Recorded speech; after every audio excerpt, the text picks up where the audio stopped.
Researchers and clinicians intending to perform pediatric neuroimaging face a broad range of challenges. To name just a few, the child participants are challenged by a need for motivation, alertness, and cooperation. Anxiety may be an additional factor to be addressed. Researchers or clinicians need to consider time constraints, movement restriction, scanner background noise, and unfamiliarity with the MR scanner environment.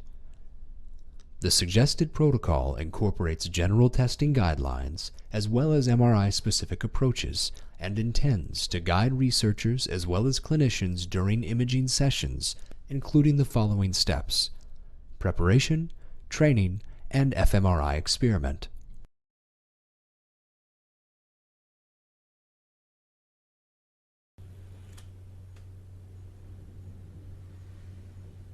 Hi, I am Nora Raschle from the Gaab lab at the Laboratories of Cognitive Neuroscience at the Children's Hospital in Boston. Hi, I'm Michelle Lee, also from the Gaab lab. And I'm Nadine Gaab.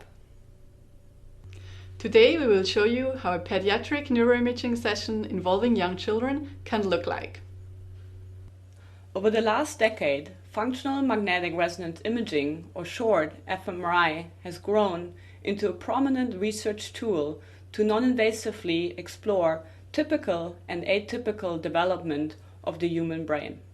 However, fMRI in children, especially as young as kindergarten or preschool age, presents many practical and technical challenges.